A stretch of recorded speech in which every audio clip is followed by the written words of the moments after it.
यानंतर संपूर्ण देशभरासह जगभरात गाजत असलेला टोरेस घोटाळा या संदर्भातली बातम्या।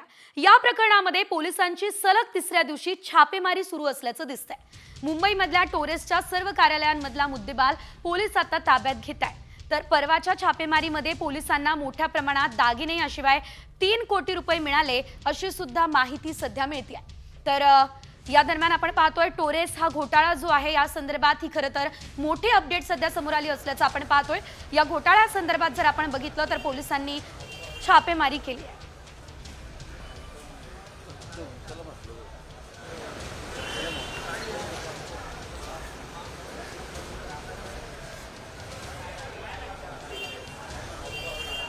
या छापेमारीमध्ये याआधी 3 कोटी रुपये मिळाले असल्याची देखील माहिती मिळते।